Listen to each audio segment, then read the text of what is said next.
송년회 주일이고 어떻게 보면 한 해의 마무리를 짓는 그런 시간입니다. 한 해를 생각할 때 여러분은 어떤 생각이 드십니까? 연말이 되면 올해 느끼는 것이 있지만 정말 세월이 빠르다 그런 것을 느낍니다. 그래서 그런 말이 있습니다. 하루는 길고 1년은 짧다. 묘한 말이지요. 한 해를 보내면서 우리의 마음이 어떤가 한번 생각해 보는 시간이 되었으면 좋겠습니다. 미국에서 상영되고 우리나라에도 상영됐던 버킷리스트라는 영화가 있습니다. 2007년도에 상영된 영화인데 미국의 유명한 노배우인 잭 니콜슨과 모건 프리만이 주연을 맡았던 영화입니다. 혹시 이 영화를 보신 분이 있을지 모르지만 그 줄거리는 대충 이렇습니다. 모건 프리만은 자동차 정비공으로 한평생을 살았던 사람.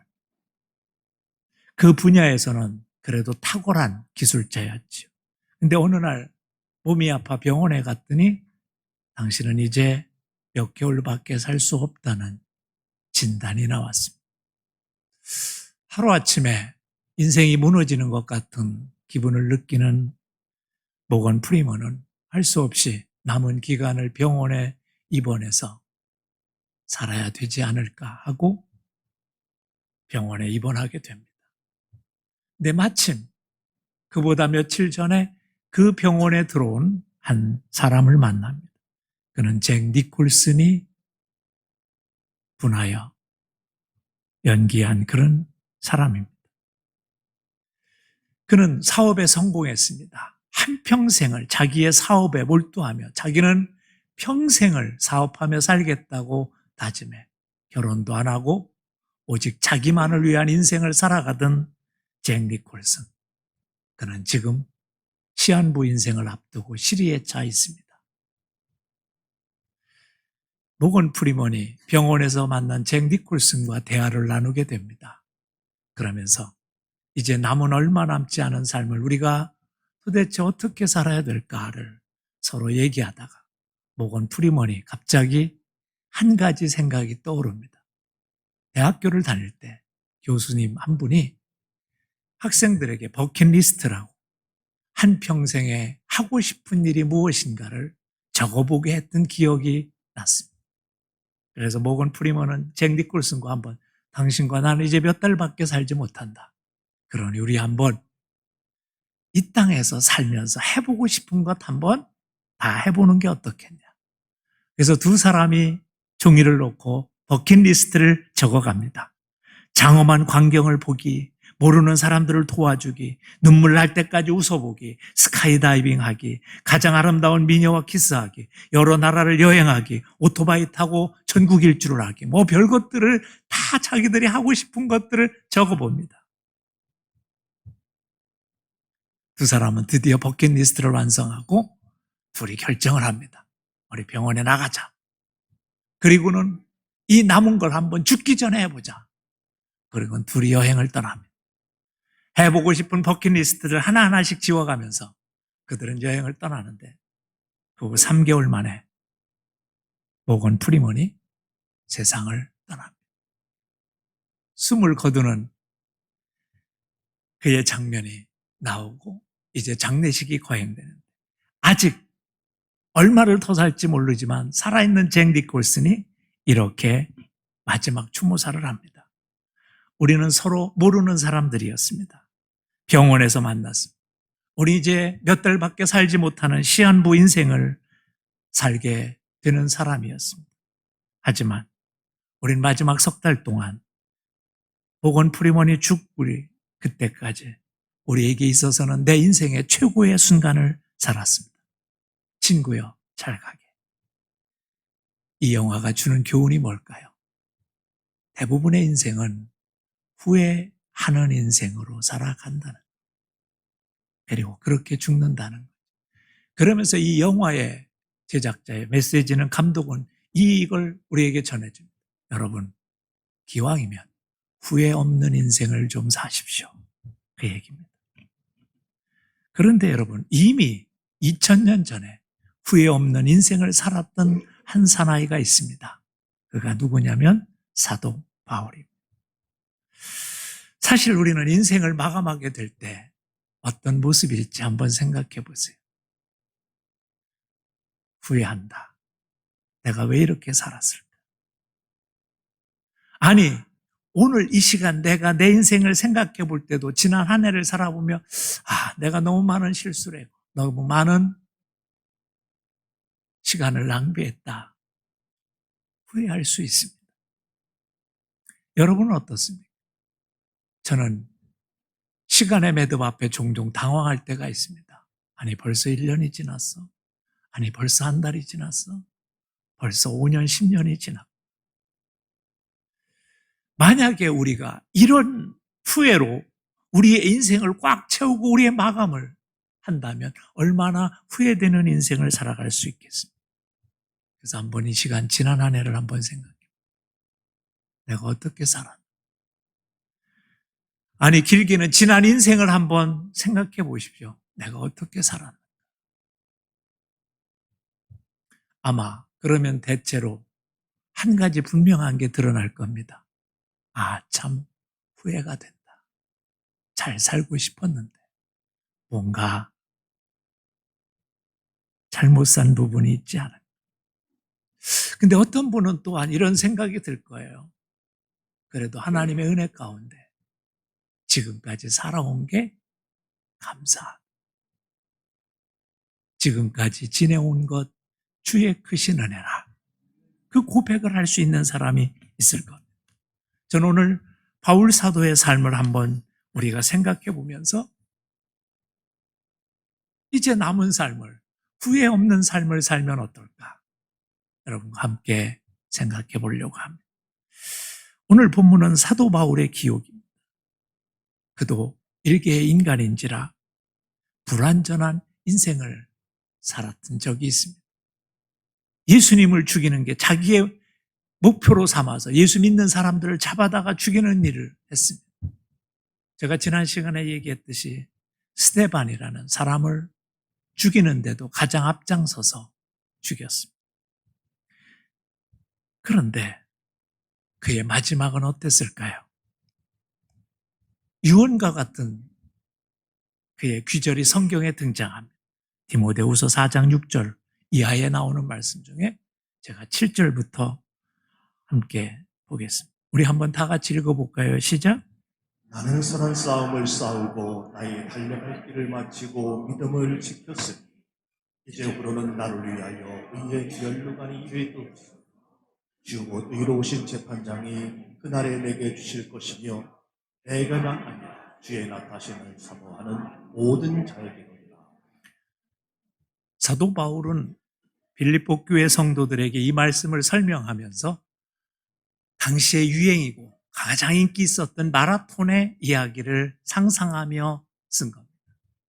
마라톤을 끝까지 풀코스를 한번 뛰어보신 분이 혹시 있을지 모르지만 저는 10km까지밖에 못했습니다.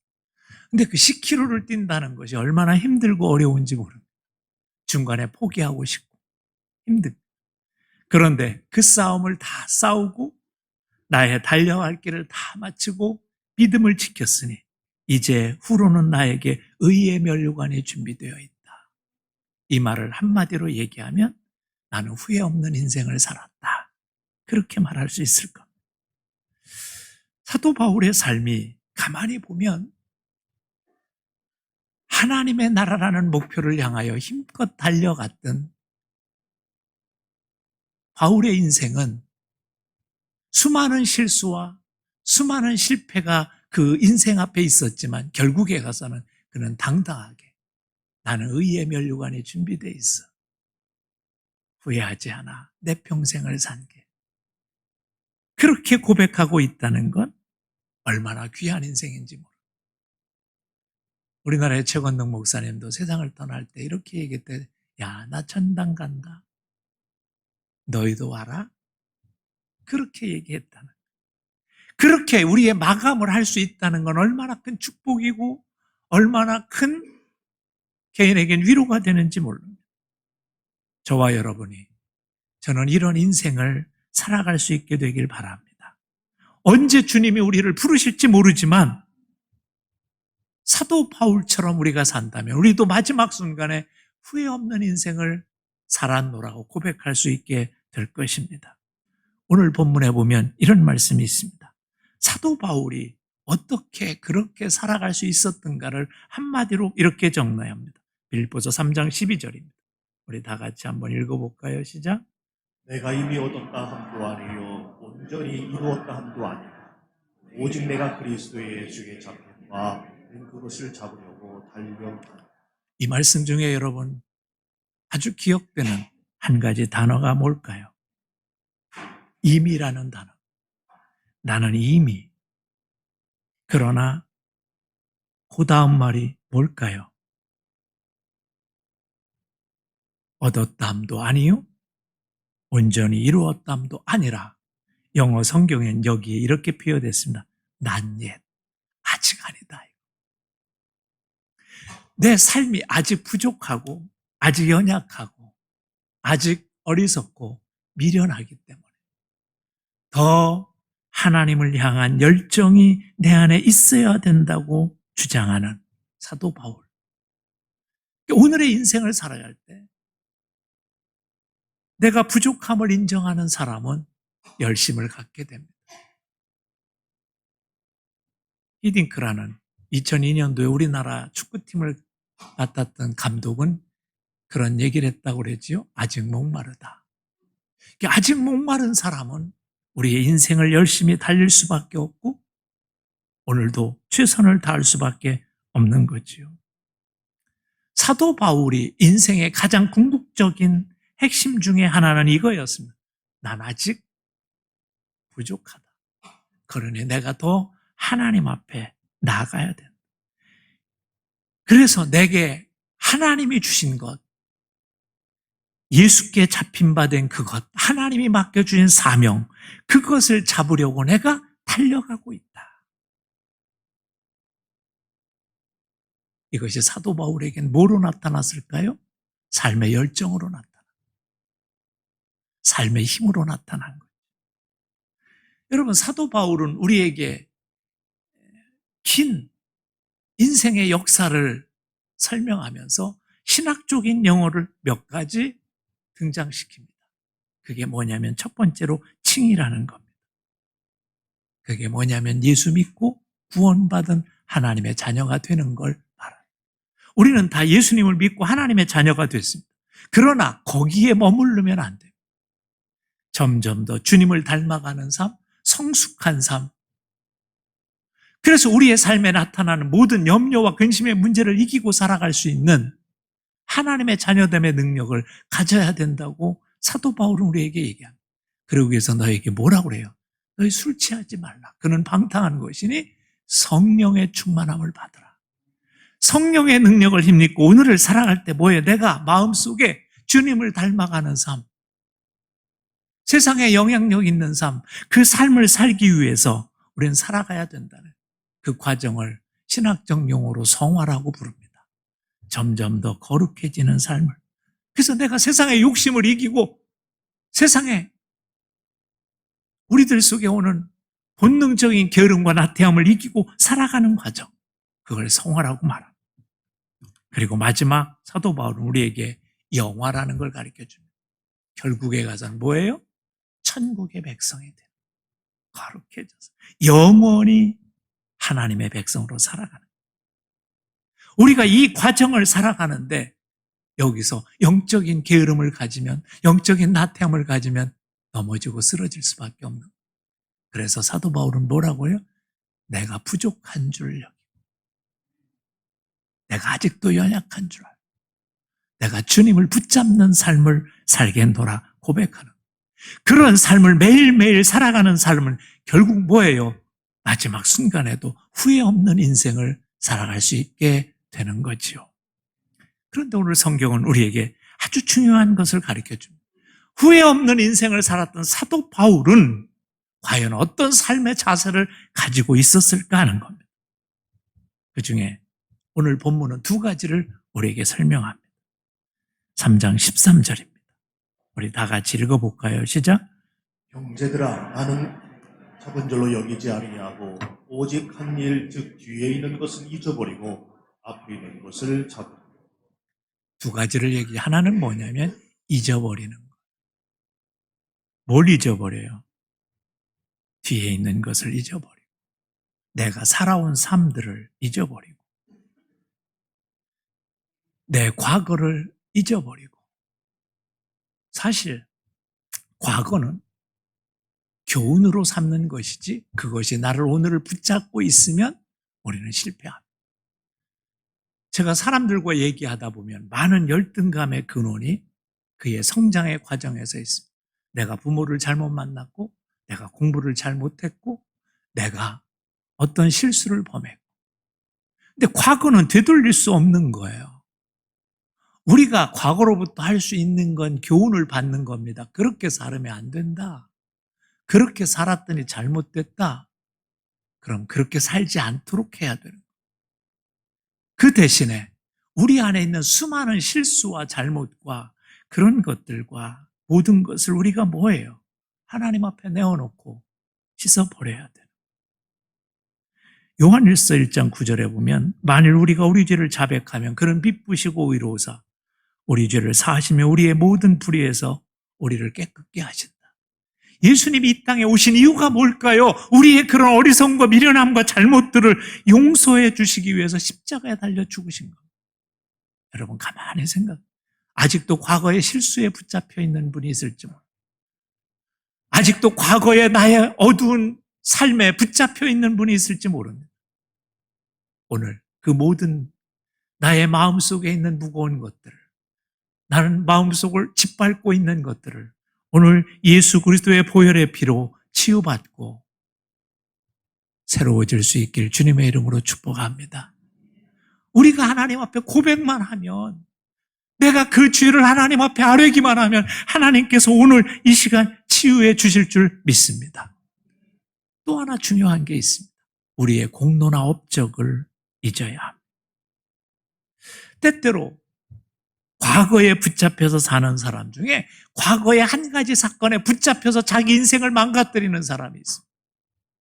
저희 교회 교인 중에 이제 오래전에 돌아가신 분인데 그분은 26살에 군에서 조합장을 했습니다.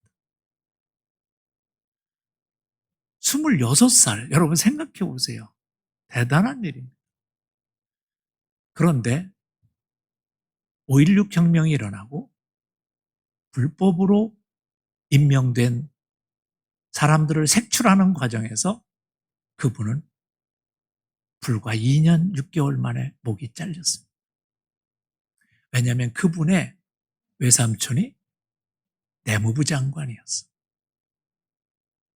물론 학벌은 좋았습니다. 서울대 농과대학을 졸업하신 분이었습니다. 근데 그분은 평생 자기는 조합장이었어요. 평생 조합장. 그러니 어디에 취직도 못하고 어디에 가서 무슨 자리에 못하고 26살에 이미 조합장을 한 사람이 그거에 붙잡혀서 평생을 살다 보니까 사기 전과만 늘어나는 정말 불행한 인생을 사시다가 세상을 떠났어요. 너무 안타깝다. 제가 아는 어떤 분은 사관학교를 수석으로 들어간 분이 있습니다. 그러나 불행히도 사고로 대위에 예편을 해야 했습니다. 그분은 평생 수석입니다. 평생 아무 직장도 갖지 못하고 평생 그렇게 살다가 세상을 떠났습니다. 여러분, 과거의 실수를 잊는 것도 중요하지만 내가 가졌던 업적이나 내가 가졌던 어떤 그런 공로나 그런 것에 붙잡혀 살면 내 평생을 사도 바울은 가말리엘 문화에서 배웠습니다. 바리새인 중에 바리새인입니다. 로마 시민권을 가졌습니다. 근데 그걸 다 뭐라고 해요? 배설물로 여긴다고 얘기해요. 오늘날도 많은 분들이 내가 교회에 이렇게 수고하고 했었는데 왜 사람들이 안 알아주나? 그런 생각을 할 수 있습니다. 근데 그런 것이 나를 사로잡기 시작하면 우리는 시험에 들고 우리는 고통을 당합니다. 다윗을 보면 다윗은 이 함정에서 빨리 벗어날 줄 알았습니다. 그는 왕이 되기 전에 사울의 쫓김을 받아서 정말 힘들고 어려운 삶을 살았습니다. 그는 그때 어떻게든지 하나님의 말씀대로 살아보려고 경건한 삶을 살았습니다. 그래서 사울 왕을 죽일 수 있는 경우에도 하나님의 약속을 믿고 놓아주고 고통을 감수했습니다. 그런데 왕이 되어 태만해지니까 남의 아내인 우리의 아내 밧세바를 취하고 그걸 합리화하기 위해 그의 남편인 우리아를 죽이고 그리고 나중에는 그 여인을 자기의 아내로 삼는 만행을 저질러. 그때 이름 없는 선지자인 나단 선지자를 하나님은 그에게 보내십니다. 그리고 그를 회개하게 만듭니다. 마음에 찔림이 있었던 다윗은 그때 애통하며 회개하고 하나님 앞에 모든 것을 내어 그의 슬픔의 인생과 그의 아픔의 인생을 다 거기서 털어놓고 그는 뭐예요? 새로운 삶을 시작합니다. 그래서 그는 성군이 될 수 있었던 거죠. 그래서 탈무드에 이런 말이 있습니다. 반성하고 회개할 줄 아는 사람이 서 있는 땅이 가장 훌륭한 랍비가 서 있는 땅보다 훨씬 더 고결하다. 이 말이 뭘까요? 내가 부족함을, 내가 어리석음을 하나님 앞에 회개하고 내가 바르게 인생을 시작하는 사람이 복된 사람이 된다는 거예요. 그런데 우리는 종종 나의 불행과 나의 어둠을 남의 탓으로 돌리게 될 때가 있습니다.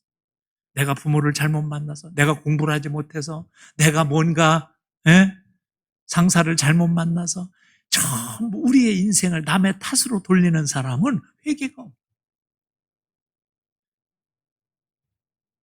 인생의 축복은 어디에서부터 오느냐? 나의 어리석음과 미련함과 나의 실수와 나의 공로까지도 하나님 앞에 내놓고 내 자신을 새롭게 할 때 일어남을 믿습니다. 반면에 아주 중요한 또 한 가지의 사건이 있습니다. 그건 뭐냐면 사도 바울이 모든 것을 내가 배설물로 여긴다고 고백한 다음에 그는 이렇게 얘기합니다. 디모데전서 1장 13절에 내가 전에는 비방자요 박해자요 폭행자였으나 도리어 긍휼을 입은 것은 내가 믿지 아니할 때 알지 못하고 행하였습니다. 우리 주의 은혜가 그리스도 예수 안에 있는 믿음과 사랑과 함께 넘치도록 풍성하여 자기의 어리석은 삶을 박해자요 폭행자요 비방자요 자기가 가졌던 그 죄악들을 나열하면서 그렇게 얘기해요. 그런 자가 하나님의 은혜로 새로운 인생을 살게 됐다는 거죠. 여러분 이게 축복인 거예요. 그래서 오늘 1년을 바라보며 우리가 후회 없는 인생을 살기를 원한다면 나에게도 그런 인생의 연약함이 있습니다. 그런 어리석음과 미련함이 있음에도 불구하고 오늘 하나님께서 나를 하나님의 택한 자로 삼아주시고 우리의 인생을 붙잡아 주시는 이유는 뭐냐면 내가 하나님의 자녀가 된 축복이 있기 때문에. 그게 뭘까요? 바로 은혜인 거예요. 그 은혜를 경험하며 사는 성도는 그래서 이 은혜를 경험할 때 우리의 인생이 새로워지고 우리의 삶의 에너지가 생기고 미래를 향하여 달려갈 수 있는 그런 축복된 자가 된 줄 믿습니다. 오늘 본문 3장 14절 우리 한번 다 같이 읽어볼까요? 시작. 격대를 향하여 그리스도 예수 안에서 하나님이 위에서 부르신 부름의 상을 위하여 달려간다. 그래요, 여러분. 그렇기 때문에 이 하나님의 은혜가 내 안에 있으면 우리는 뭐예요? 부름의 상을 위해 달려갈 수 있게 되는 거죠. 바울은 그래서 우리에게 이렇게 도전합니다. 여러분, 우리 함께 달려봅시다. 그래야 후회 없는 삶을 살 수 있습니다. 그러면서 고린도후서 5장 10절에 이렇게 우리들에게 선포합니다. 이는 우리가 다 반드시 그리스도의 심판대 앞에 나타나게 되어 각각 선악간에 그 몸으로 행한 것을 따라 받으려 함이라. 뭘까요? 우리는 언젠가 우리의 인생 이제 그만이다. 그때 우리는 하나님 앞에 선다는 거예요. 심판대가 있다는 거예요. 각각 선악간에 우리가 행한 그 삶대로 우리가 심판을 받을 것이다. 여러분, 이건 믿지 않는 자들에게 얘기한 게 아닙니다. 고린도 교회 성도들에게 얘기하는 거예요. 바로 우리 성도들에게 얘들아, 죽으면 심판이 있어. 그때 너희의 선악간에 너희가 행한 대로 심판을 받을 거야. 여러분, 이 말씀을 꼭 기억할 수 있길 주님의 이름으로 축복합니다. 우리가 세상에서 성공하는 것 중요합니다. 세상에서 잘 사는 것 참 중요합니다. 그러나 그건 이 세상에 살 때까지 영원한 하나님의 나라를 준비하는 건 아닙니다. 영원한 하나님의 나라에 가서 살 수 있는 그 준비를 하지 못하면 우리의 인생이 언젠가 마무리될 때 우리는 후회할 수밖에 없는 인생을 살았노라고 고백할 수밖에 없을 것.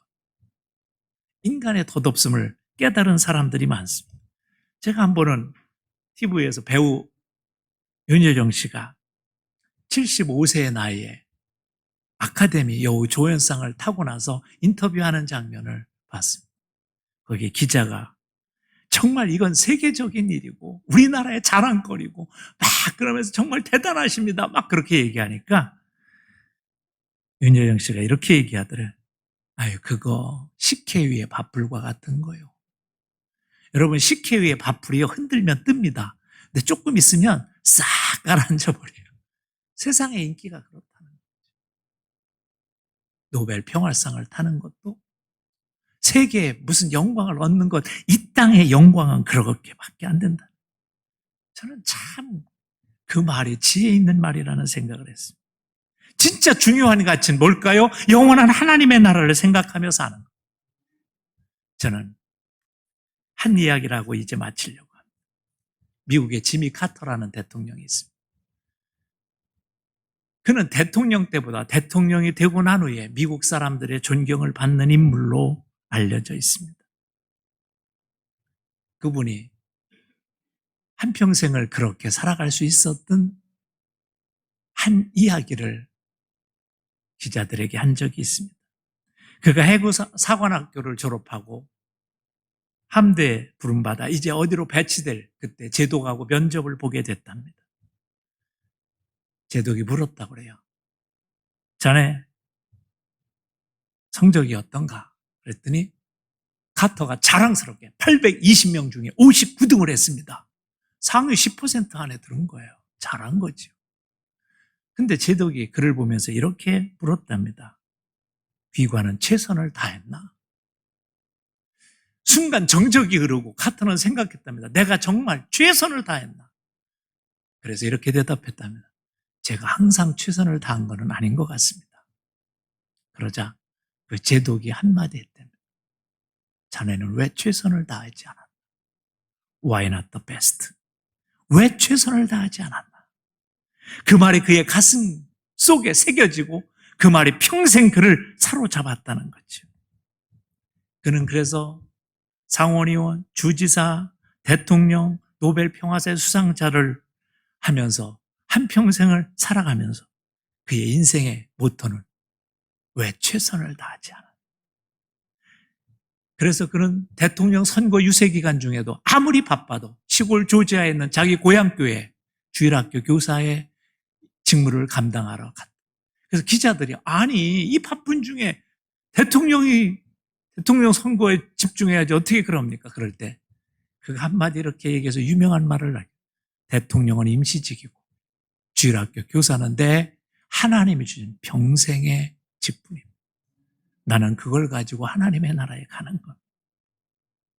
그는 지금 9살의 나이라고 그래요. 아직도 헤비타트 운동 여러 가지 일들에 대한 후원자로 서 있고 수많은 일들을 해오면서 지금 미국 많은 사람들에게 감동을 주는 인물로 살아가고 있습니다. 사랑하는 성도 여러분, 이제 마지막 시간을 보내면서 여러분의 인생을 한번 생각해 봅시다. 하나님이 여러분에게 이렇게 묻는다면 당신은 최선을 다했습니까? 뭐라고 대답할 수 있을까요? 남은 인생 사도 바울처럼 지미 카터 대통령처럼 후회 없는 인생을 살기 위한 우리의 선한 싸움이 계속 세요. 여러분이 잘하였도다. 그리고 충성된 종이라 칭찬받는 후회 없는 인생을 사는 하나님의 자녀들이 되시길 주님의 이름으로 축복합니다. 기도드립시다. 하나님 감사합니다. 주님, 이 시간 잠깐 우리의 마음을 주님 앞에 내려놓고 입술에 고백을 할 수 있었으면 좋겠습니다. 내 입술의 소리가 내 귀에 들릴 수 있을 정도로 우리 다 같이 잠깐 동안 한 음성으로 기도합니다.